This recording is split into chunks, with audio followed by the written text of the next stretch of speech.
Students, आज का हमारा टॉपिक है इशू ऑफ शेयर्स। ठीक है, अकाउंटिंग फॉर कंपनीज में चैप्टर हम लोग करेंगे इशू ऑफ शेयर्स। शेयर्स क्या होता है ये सब हम लोग ऑलरेडी पढ़ चुके हैं। टाइप्स ऑफ कैपिटल और थ्योरेटिकल पार्ट हम लोग कर चुके हैं। आज हमारा फोकस सिर्फ किस पे रहेगा?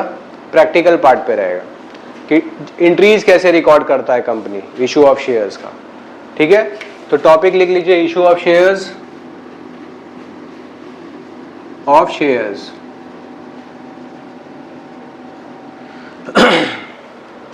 और अगर आपको डिटेल में जानना है तो इसके ऊपर जो थ्योरेटिकल वीडियो है इशू ऑफ शेयर्स के ऊपर, वो आपको देखना पड़ेगा। ठीक है, तो सबसे पहले शेयर्स क्या है? Small unit of capital. कोई भी कंपनी को ह्यूज कैपिटल का जरूरत होता है। ठीक है, और ये ह्यूज कैपिटल कंपनी कैसे कलेक्ट कर सकता है? एक तरीका है उसका, issue of shares to the public. क्या? पब्लिक, आम जनता को शेयर्स इशू कर सकते हैं, आप सब शेयर्स को खरीद सकते हैं। और भी तरीका है कलेक्ट करने का, लेकिन आज हम सिर्फ ये समझेंगे कि पब्लिक इशू ऑफ शेयर्स करके कैपिटल कलेक्ट किया जा रहा है। तो इसके लिए कुछ ट्रांजैक्शंस होगा वो क्या होगा, कैसे होगा, ये सारा आपने को सीखना है। ठीक है, तो सबसे पहले हम ये देखेंगे क्या कंपनी स्टेप्स लेगा शेयर इशू करते टाइम। कंपनी का स्टेप्स क्या क्या होगा, तो लिखिए नंबर 1। सबसे पहले कंपनी जो है इशू करेगा प्रोस्पेक्टस।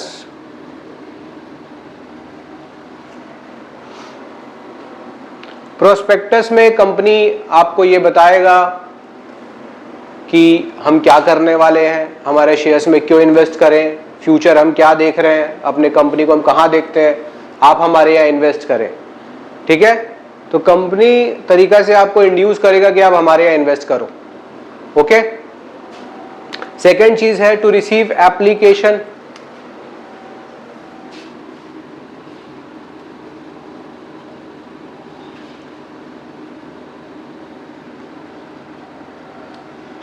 ये एप्लीकेशन क्या होता है, अभी ये 1 मिनट में हम लोग सीखेंगे।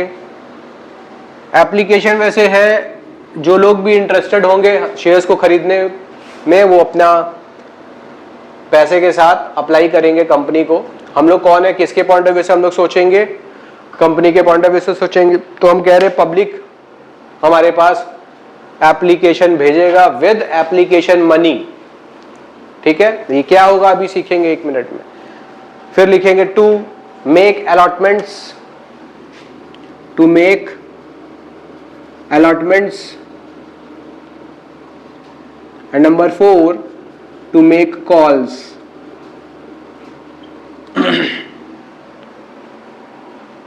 तो हम लोग ये सीखेंगे ये है क्या। ठीक है, ये कॉल्स क्या है, ये एप्लीकेशन क्या है, इसको थोड़ा समझ लेते हैं। सपोज कीजिए कि कंपनी को जो कैपिटल चाहिए, लेट्स सपोज कि कंपनी को 10 लाख रुपीस का रिक्वायरमेंट है। I am taking a very small amount, companies को करोड़ों का रिक्वायरमेंट होता है। 10 लाख रुपीस अरेंज करना है। कंपनी कैसे कर सकता है? 1 लाख शेयर्स ऑफ ₹10 ईच करके इशू कर सकता है ना? इशू कर सकता है कि नहीं? अगर ये 1 लाख शेयर्स पब्लिक खरीद लिया तो कंपनी के पास 10 लाख रुपए आ जाएगा। अब कंपनी का मोटिव होता है कि उसके पास 10 लाख रुपए आ जाए।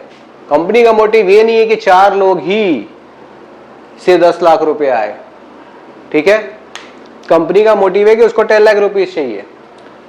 लेकिन ये मत सोचो कि 4 ही लोग मिलके खरीद लेगा, ऐसा नहीं, कंपनी ऐसा नहीं चाहता।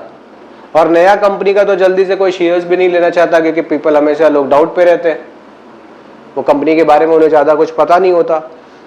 तो इस केस में क्या होगा? कंपनी क्या करता है, इसको सिंपल बनाने के लिए आप जानते हो कि देखो ईएमआई फैसिलिटी मिलता है, इंस्टॉलमेंट फैसिलिटी मिलता है ना, आप कुछ खरीदने जाते हो, क्या होता है उससे? इंस्टॉलमेंट फैसिलिटी अगर कोई कंपनी देता है तो उससे फायदा क्या हो जाता है? वो आदमी भी वो चीज खरीद सकता है जिसका एक रेगुलर फ्लो ऑफ इनकम है, लेकिन एक साथ बहुत बड़ा इनकम नहीं है, लेकिन रेगुलर फ्लो ऑफ इनकम है, वो बोलता है महीना महीना पेमेंट कर सकते हैं।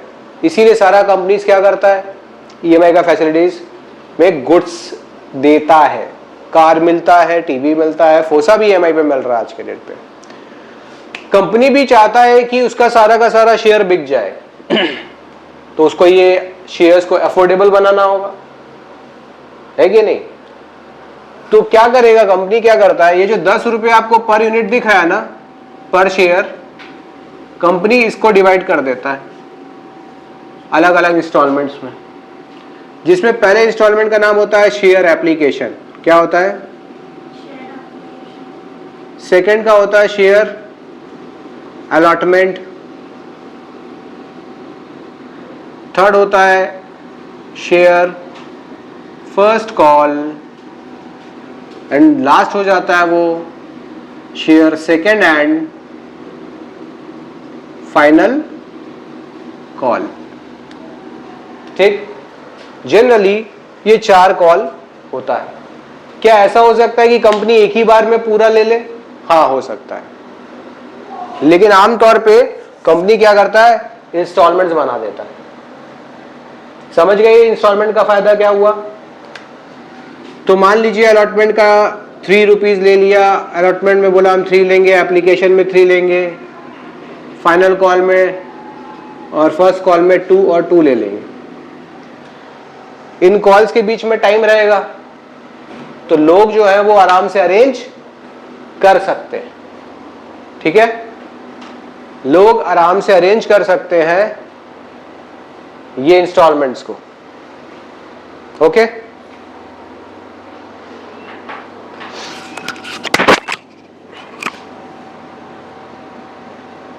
तो यहां तक क्लियर हो गया।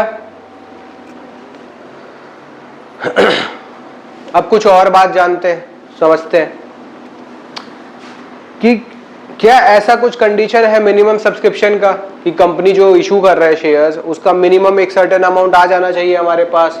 हमने 1,00,000 शेयर्स इशू किया है तो कितना शेयर्स एटलीस्ट सब्सक्राइब हो जाना चाहिए?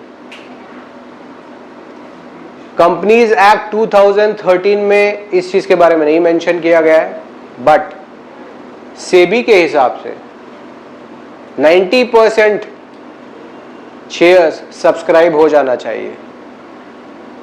क्या समझे? 90%। तो ये एमसीक्यू के लिए इंपॉर्टेंट है कि मिनिमम नंबर ऑफ शेयर्स जो सब्सक्रिप्शन मिलना चाहिए वो कितना होना चाहिए?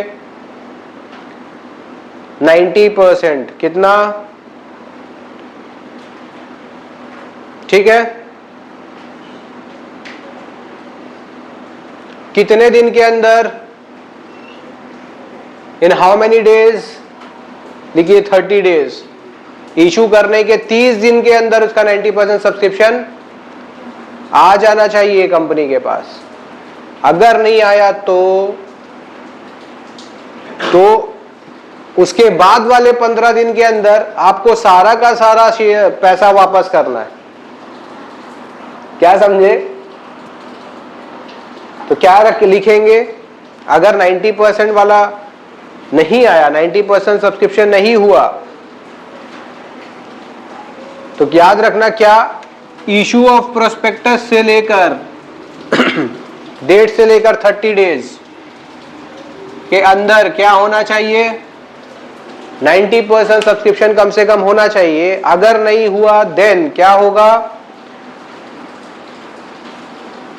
The whole application money will be returned within 15 days.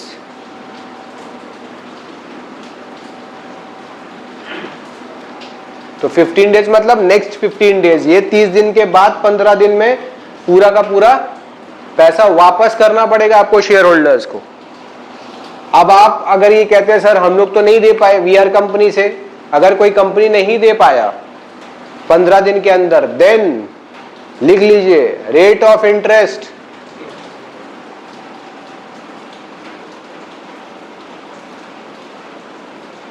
at the rate 15% per annum should be paid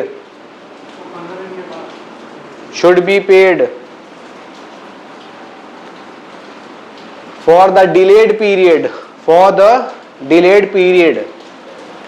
तो आप समझ रहे हो? कंडीशन समझे कि नहीं, कि फिर से समझाएं? ध्यान से समझिए।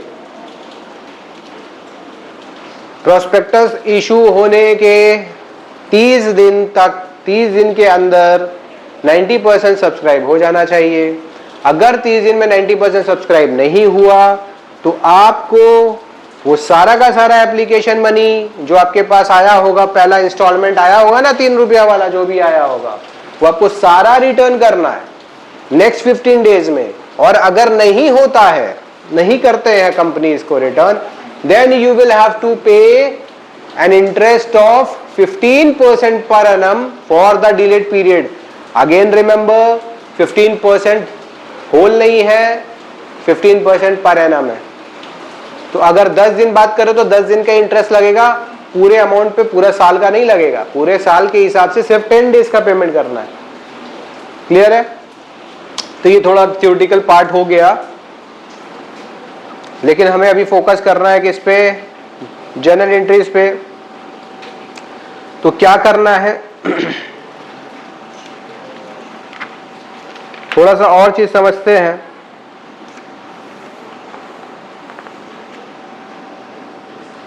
कि जब भी हम जो कॉल करेंगे शेयर्स का, उसका अमाउंट 25% से ज्यादा नहीं होना चाहिए। ठीक है? टोटल क्वांटम का कितना? मिनिमम 25%। आर्टिकल ऑफ एसोसिएशन में अगर लिखा है तो उस हिसाब से चलो, नहीं लिखा है तो कंपनीज एक्ट 2013 का table F of schedule 1 will be applicable. और उसमें क्या है कि जो भी आप कॉल करेंगे अमाउंट, इधर ऑन एप्लीकेशन, अलॉटमेंट और कॉल, वो 25% से ज्यादा नहीं होना चाहिए। और जो भी अमाउंट होगा आपको 12 महीना में कॉल्ड अप कर लेना है पूरा। तो क्या क्या नोट बनाएंगे आप? मिनिमम अमाउंट लिखिए, minimum amount to be called up,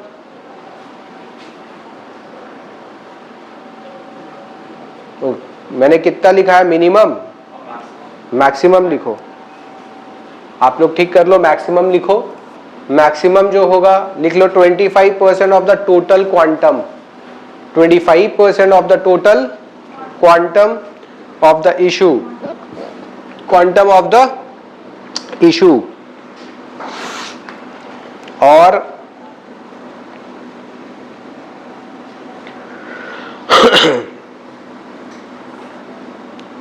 amount जितना भी है उसको कॉल कर लेना है विद इन 12 मंथ्स।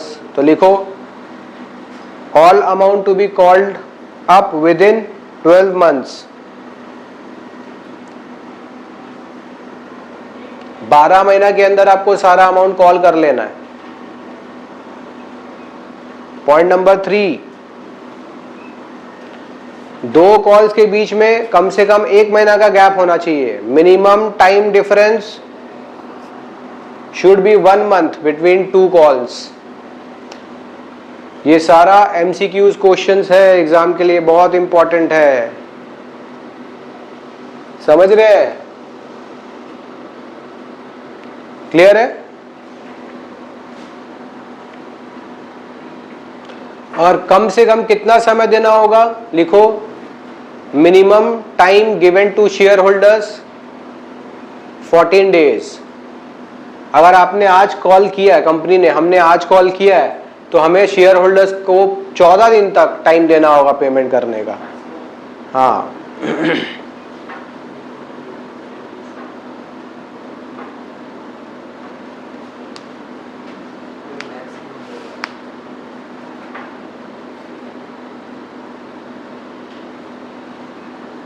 तो ये बातें जिसमें लिखी होंगी उसे हम कहते हैं कॉल लेटर। 14 दिन का नोटिस मिनिमम देना चाहिए। और एक कॉल लेटर होता है, उसमें सारा अमाउंट, कहाँ पैसा देना है, कैसे पे करना है, सब मेंशन लिखा रहता है। किसमें? कॉल लेटर में। किसमें? कॉल लेटर में। अब एंट्री सीखेंगे ऑन इशू ऑफ शेयर्स, जो हमारे प्रैक्टिकल में काम आने वाला है।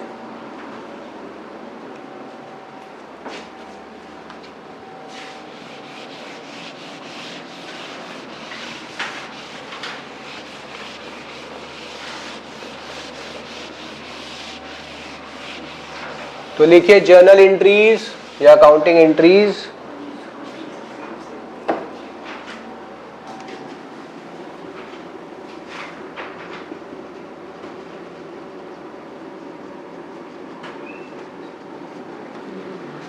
तो हमने सीखा कितना इंस्टॉलमेंट्स होता है? 4। तो चारों इंस्टॉलमेंट के लिए एंट्रीज होगा। सबसे पहले लिखेंगे आप एप्लीकेशन मनी रिसीव्ड। क्या लिखेंगे? Application money received. ये सारा बेस बनेगा एंट्रीज आगे एडजस्टमेंट के लिए। तो ये बेस एंट्रीज आपको पता होना चाहिए, तब वो एडजस्टमेंट्स आप आराम से कर पाओगे। ठीक है? तो एप्लीकेशन मनी रिसीव्ड के अंदर सबसे पहला जो एंट्री आपको पैसा मिलने वाला है, bank account debit to share application.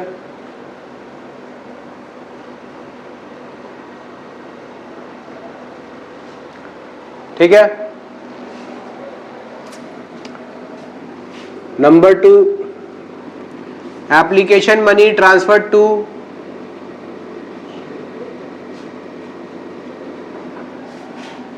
ये एप्लीकेशन मनी ट्रांसफर कर देंगे अपने शेयर कैपिटल में, शेयर कैपिटल अकाउंट में। तो entry will be share application account debit to equity share capital. कुछ नहीं बोला तो सब जगह इक्विटी लगा देना। Equity share capital account. ठीक है?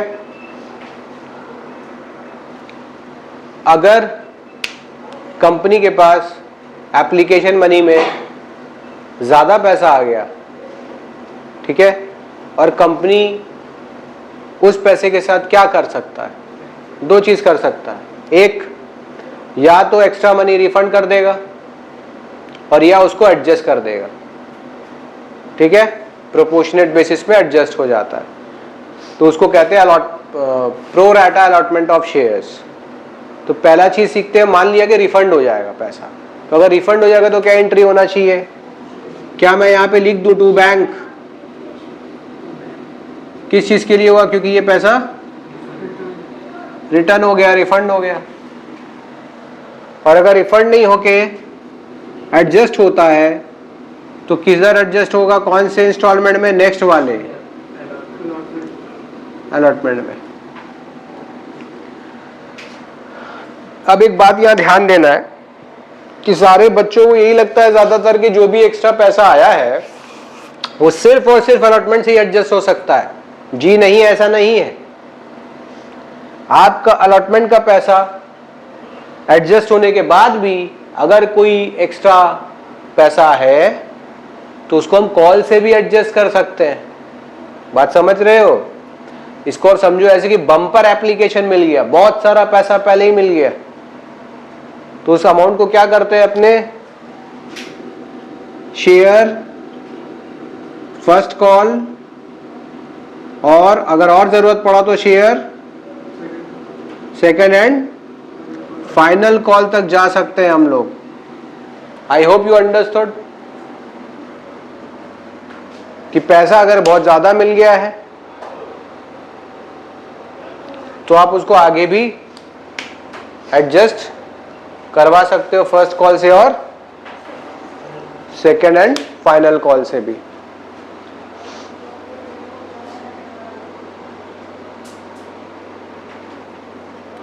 क्लियर है यहां पे? तो ये पहला इंस्टॉलमेंट खत्म हो गया, समझ रहे हो? पहला इंस्टॉलमेंट क्या, एप्लीकेशन खत्म। पहले एप्लीकेशन का पैसा मिलता है और फिर उसको हम ट्रांसफर कर देते हैं, ठीक है?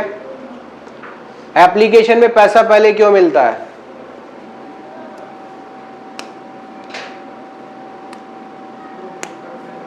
अरे भाई बताए थे आपको, आप शेयर लेंगे कि नहीं इसका श्योरिटी के लिए मुझे चाहिए कि पहले फॉर्म के साथ पैसा भरिए, एप्लीकेशन के साथ पैसा भी सबमिट कीजिए, तब मैं मानूंगा कि अच्छा आपने 2 रुपया करके दिया है, 2.5 रुपया करके दिया है, तो आप इंटरेस्टेड हैं और आप मेरा शेयर्स लेंगे। उन्हीं को हम अलॉट करेंगे बाद में, क्योंकि हम श्योर हैं कि आप लेंगे, ऐसा तसल्ली हो जाता है। इसीलिए पहले पैसा, एप्लीकेशन में पहले पैसा। अब ये रफ मेथड से सीखना है तो इस तरीके से चलेंगे कि एप्लीकेशन में पहले क्या मिलना चाहिए, पैसा मिलना चाहिए। अब मेरे को भरोसा हो गया कि ये आदमी देगा, तो अलॉटमेंट में हम ड्यू एंट्री कर देंगे। पहले क्या एंट्री पास करेंगे, तो लिखेंगे अलॉटमेंट मनी ड्यू। चलिए लिखिए अलॉटमेंट मनी ड्यू, वो यहां कर दें।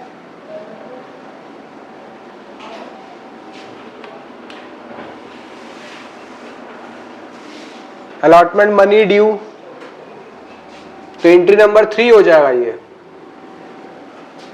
Allotment money due. चलिए लिखिए अलॉटमेंट मनी ड्यू।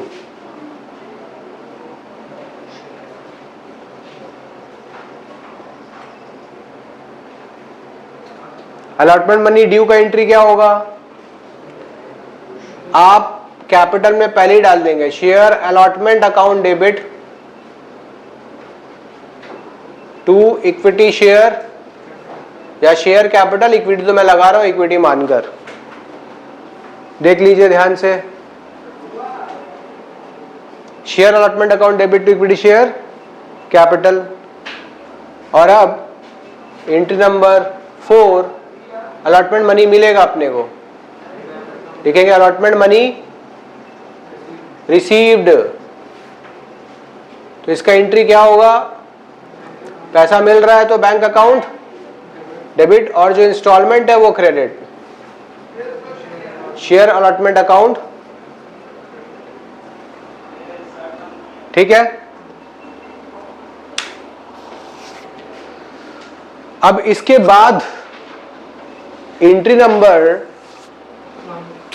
5, तो कौन सा इंस्टॉलमेंट चालू होने वाला है अब, फर्स्ट कॉल।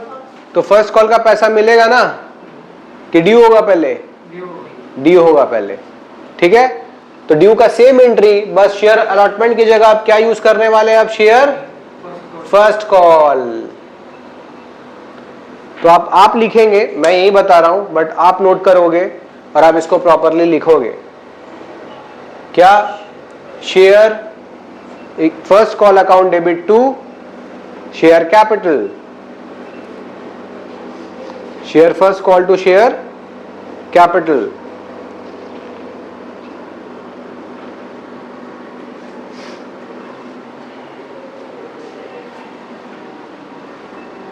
क्लियर है?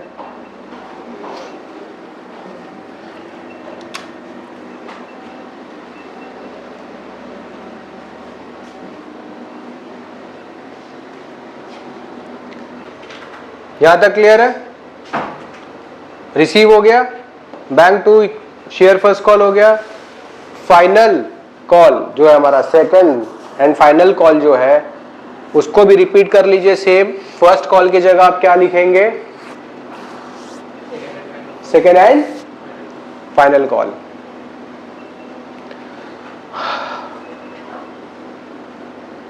और ठीक उसका भी पहले होगा ड्यू और फिर होगा रिसीव्ड एंट्री। पहले ड्यू एंट्री फिर रिसीव्ड एंट्री।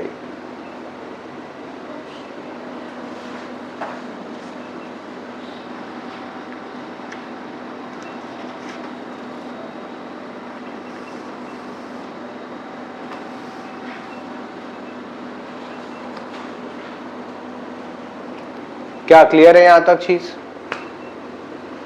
कोई डाउट? तो ये 8 एंट्री आपका सेट है, क्लियर है? कोई दिक्कत? अभी कोई भी डाउट है तो पूछ सकते हैं, कोई भी सवाल है तो पूछ सकते हैं। मैं आपसे पूछ लेता हूं सवाल, आप बताओ ड्यू एंट्री में कैपिटल क्रेडिट क्यों कर रहे हैं? कैपिटल क्रेडिट क्यों कर रहे हैं? अभी तो ड्यू है। कैपिटल क्रेडिट करना मतलब आप कैपिटल पहले ही बढ़ा दे रहे हैं। मॉडर्न रूल देखिए, फिर सारे स्टूडेंट्स जो भी कर रहे हैं इशू ऑफ शेयर्स, आपका मॉडर्न रूल अच्छा होना चाहिए जिसमें आपको बहुत सुविधा मिलेगा। एंट्री खाली मगअप करने से नहीं होगा, इसके पीछे का रीजन भी क्लियर होना चाहिए। चलिए मैं आपसे पूछता हूं, शेयर एप्लीकेशन अलॉटमेंट कौन सा अकाउंट है? Personal, real, nominal? Share application कौन सा अकाउंट होना चाहिए? शेयर अलॉटमेंट कौन सा अकाउंट होना चाहिए? These are personal accounts. क्या है? क्योंकि ये इंडिकेट कर रहा है किसको? शेयर होल्डर्स को। Share holders are the owners of the company ना, तो किसी आदमी को कर रहा है, पर्सन है ना। अब बताइए कि एप्लीकेशन मनी रिसीव्ड में ऐसा एंट्री क्यों हुआ?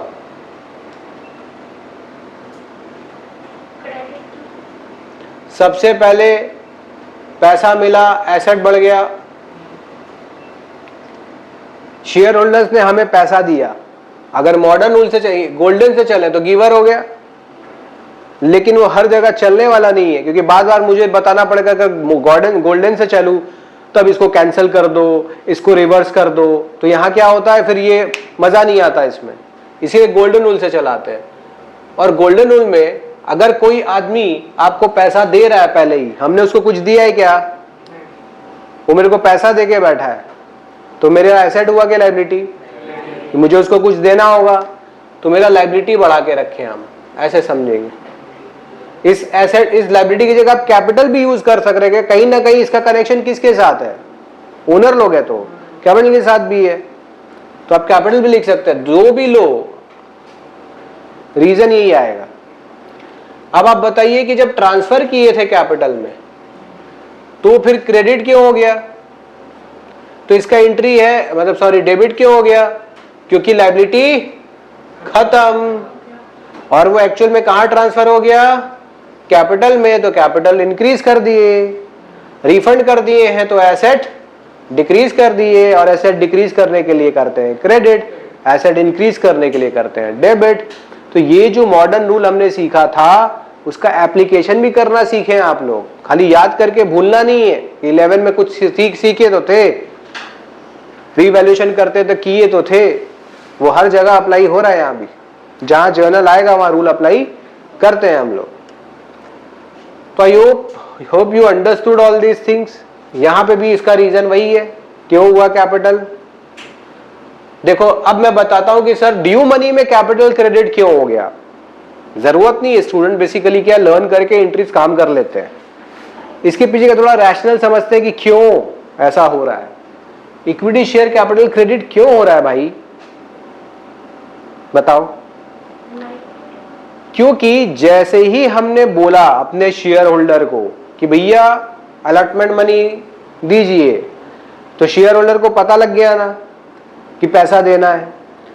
अब हम लोग बड़ा पॉजिटिव थिंकर है, ऑप्टिमिस्टिक लोग हैं, और हम मान लेते हैं कि वो लोग पूरा पैसा, इसीलिए हम पहले ही कैपिटल को बढ़ा दिए।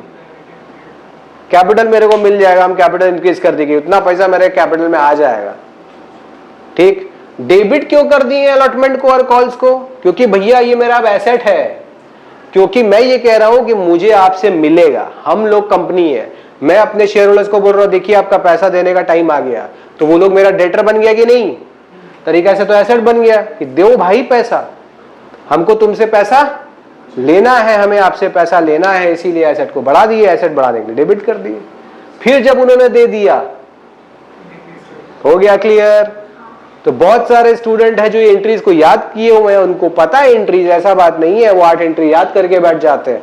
लेकिन अब जब आप इस चीज को समझेंगे तो आपके मन में एक लेवल ऑफ सेटिस्फैक्शन आएगा। बात समझे? एंट्रीज सब याद करेंगे, कॉन्सेप्ट सबके पास नहीं होता है।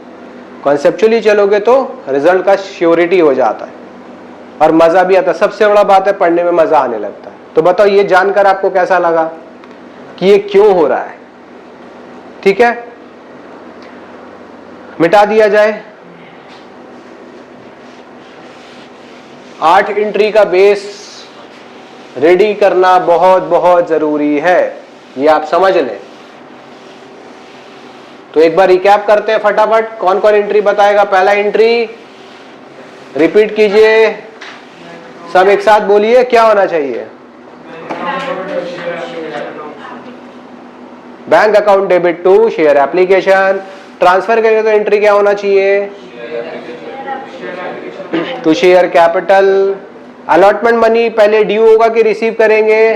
पहले ड्यू करेंगे। क्या एंट्री होगा ड्यू का? Share allotment to share capital. और पैसा मिलेगा तो फर्स्ट कॉल का पहले क्या होगा? ड्यू एंट्री बताइए फिर। फर्स्ट कॉल ड्यू हुआ माने कॉल डेबिट, इंस्टॉलमेंट डेबिट हो जाएगा। टू कैपिटल, ऑप्टिमिस्टिक है भाई, पॉजिटिव है, पहले ही बढ़ा दो। और फिर पैसा मिलेगा तो bank to. Again we are on to final call now, second and final call. Again due, final call account debit to capital and पैसा मिलेगा तो बैंक टू। हो गया। तो इतना आपने समझ चुके हैं। अब हम समझते हैं कि आगे करना क्या क्या है। तो हम लोग पहले यहां लिखेंगे कि हमको पढ़ना क्या क्या है अभी इशू ऑफ शेयर्स में आगे। ठीक है, तो topics to be covered, topics and items to be covered, जो इसके अंदर करना है हमको। सबसे पहला इशू कर रहे हैं, तो इशू कर रहे हैं तो 3 केस, पार में और प्रीमियम में। एक होता है डिस्काउंट में। तो मजेदार चीज समझ लें कि आमतौर पे पार और प्रीमियम में ही इशू कर सकते हैं। कंपनीज एक्ट 2013 में डिस्काउंट में शेयर को इशू करना मना है। सिर्फ कौन सा शेयर इशू हो सकता है? स्वेट इक्विटी शेयर्स ही इशू हो सकता है। तो कौन सा शेयर्स है जो इशू हो सकता है? ओनली स्वेट इक्विटी शेयर्स जो है वो डिस्काउंट में इशू हो सकता है, और normal issue of shares, fresh issue of shares discount में नहीं हो सकता। क्लियर है? तो आपके लिए ये डिस्काउंट वाला पार्ट इंपॉर्टेंट नहीं है, तो मैं इसको वापस मिटा दे रहा हूं। But now you have understood कि डिस्काउंट में कब होगा। ठीक है, अब जो इशू होता है उसके बाद सब्सक्रिप्शन होता है। तो इसके अंदर 2 केस लिख लेंगे, ए और बी। ओवर सब्सक्रिप्शन और दूसरा अंडर सब्सक्रिप्शन।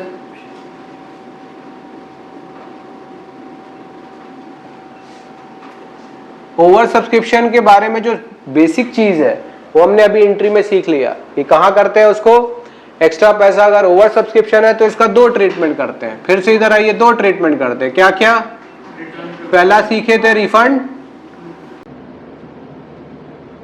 और दूसरा सीखेंगे pro rata allotment of shares. Clear? बताइए क्लियर हुआ कि नहीं? क्या पढ़ना है? हम लोग ये सीख रहे हैं कि ये सब चीज हमें कवर करना है अभी आगे। दूसरा चीज सीखना है treatment of calls in advance. क्या? कॉल्स इन, कुछ शेयर होल्डर्स पैसा एडवांस में दे देते हैं, तो उसको हम कैसे ट्रीट करेंगे? नेक्स्ट हम लोग को सीखना है calls in arrear.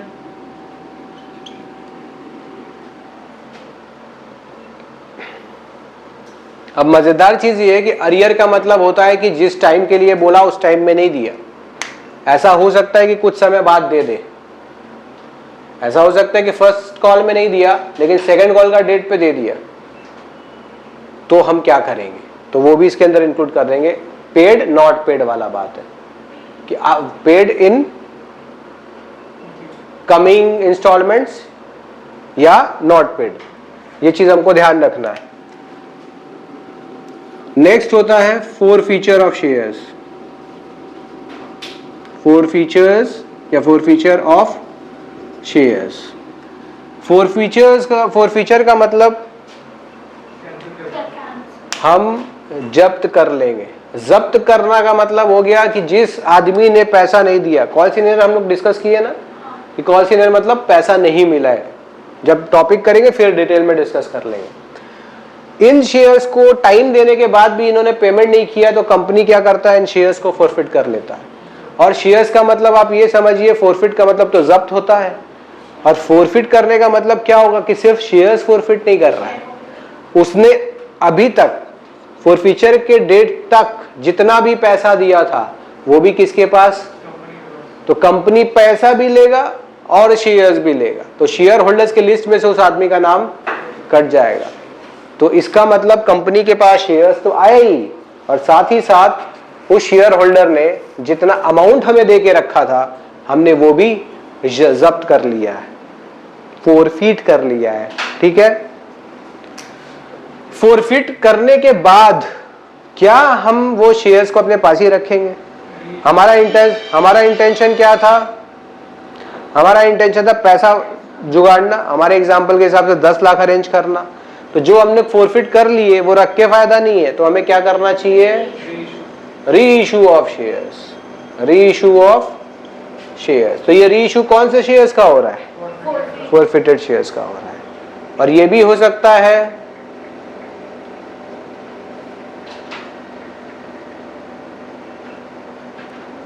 Fully reissued, partly reissued. Fully भी हो सकता है, पार्टली भी हो सकता है, और रीइश्यू ऑफ शेयर्स भी तीनों केस में हो सकता है, पार, प्रीमियम और discount. Par, premium and discount. Clear है?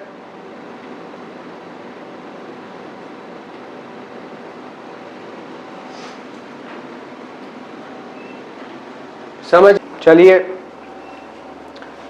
अब इन दोनों के अंदर भी केसेस हो सकता है, जैसे कॉल सिनेरियर भी हो सकता है कि सिंगल और मल्टीपल। अगर कोई एक शेयर होल्डर फेल कर रहा है तो सिंगल, अगर एक से ज्यादा शेयर होल्डर कर रहा है तो multiple. Same thing can happen with calls in advance. तो जब हम लोग ये डिस्कस करेंगे तो इसको डिटेल में करेंगे, अभी इसको मैं और इलैबोरेट नहीं कर रहा हूँ, मेन टॉपिक्स जस्ट बता दिया हूँ। ठीक है, तो हम लोग आज भी डिस्कस कर लेते हैं कि पार और प्रीमियम का क्या ट्रीटमेंट होता है और ये सब क्या होता है। चलिए हेडिंग लिख लीजिए, issue of shares at par. पहले एट पार या साथ साथ ही दोनों करवाते हैं, समझ में आ जाएगा आपको। इशू ऑफ शेयर्स, यहां लिखिए एट पार और यहां लिखिए एट अ प्रीमियम।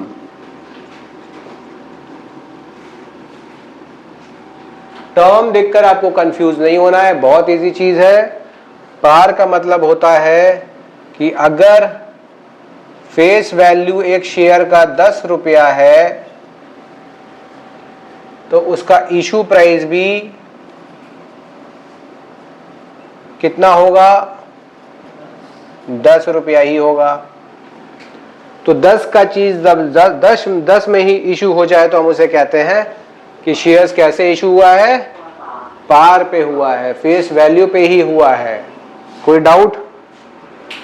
तो आप समझ रहे होंगे कि प्रीमियम में क्या होना चाहिए, बता सकते हैं क्या? बिल्कुल, प्रीमियम मतलब फेस वैल्यू से ज्यादा में हम कर रहे हैं इशू। तो सपोज यहां पर फेस वैल्यू है 10, लेकिन अगर हम इशू प्राइस हमारा है 12, तो ये जो 2 रुपीज एक्स्ट्रा है ये क्या है, सिक्योरिटीज प्रीमियम। अकाउंट में डालना पड़ेगा, इसको सेपरेट अकाउंट में। क्या एकदम क्लियर हो गया? समझा पाओगे कि पार क्या है, प्रीमियम क्या है? अब इसका इम्प्लीकेशन क्या है और सिक्योरिटी प्रीमियम क्या होगा? अगर ये 10 रुपया है तो सिंपल सा बात है, ये तो फेस वैल्यू है।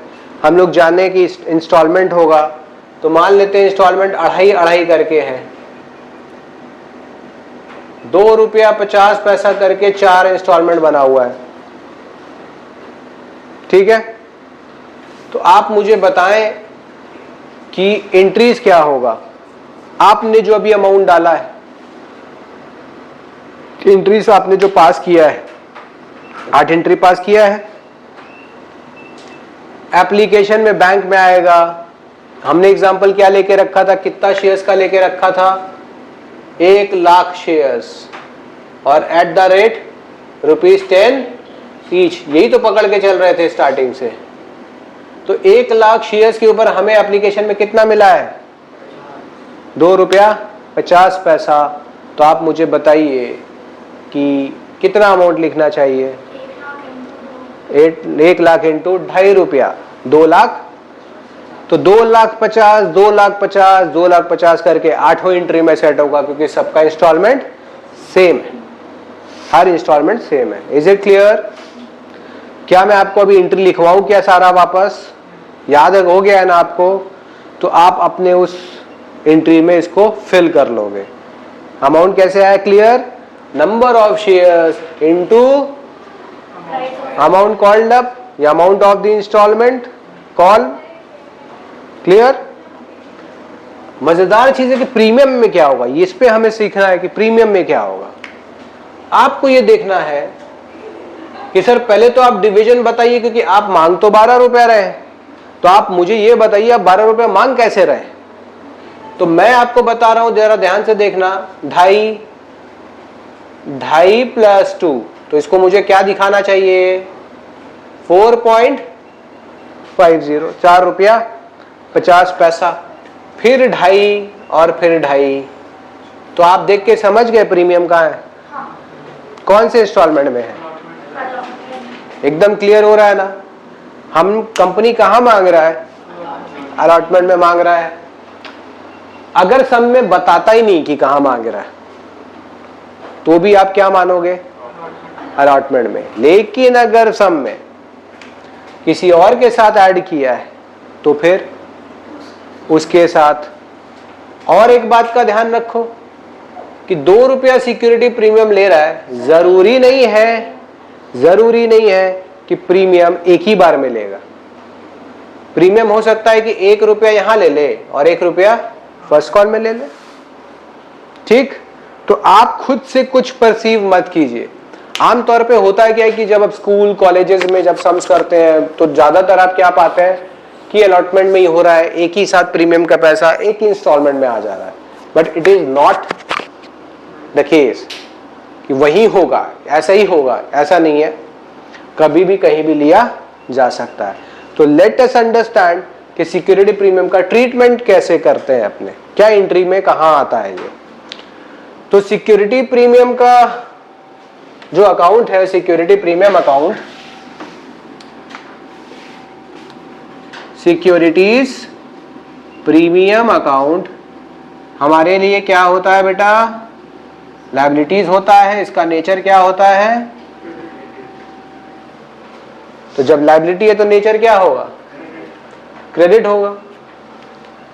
अब इसका एंट्री में क्या इफेक्ट होगा और ये कौन से वाले एंट्री में आएगा? ध्यान से देखिए, हमने जो भी 8 एंट्री पास किया है उसमें एक एंट्री रिसिप्ट का है और एक एंट्री, गौर किया क्या आपने? रिसिप्ट एंट्री बोले तो बैंक वाला एंट्री, ड्यू एंट्री बोले तो कैपिटल वाला एंट्री। रिलेट कर पा रहे हो? याद रखने के पॉइंट ऑफ व्यू से ये सब ठीक है।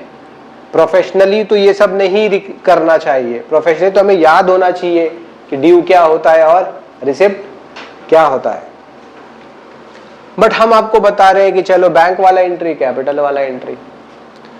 जब हम प्रीमियम मांगे, हम लोग अपने एग्जांपल में कहां मांगे? अलॉटमेंट में मांगे। तो क्या करें, अलॉटमेंट में क्या करें?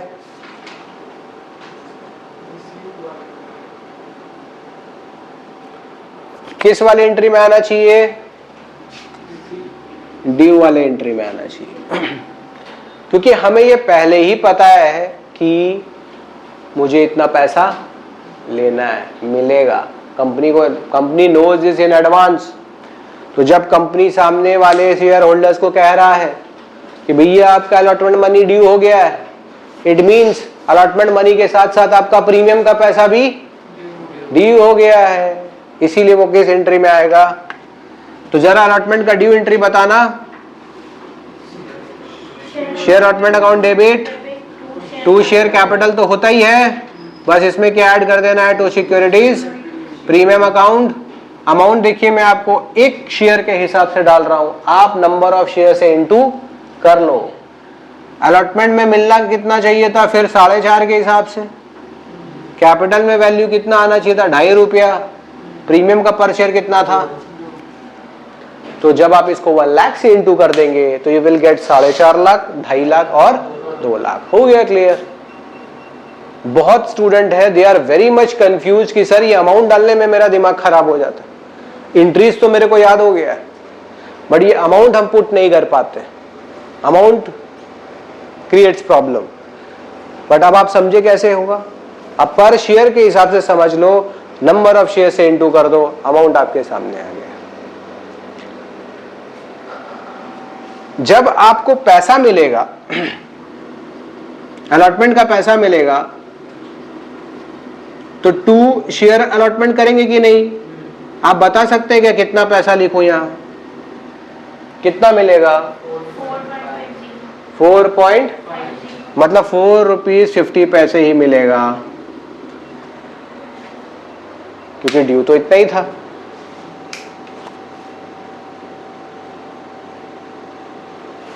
क्लियर है?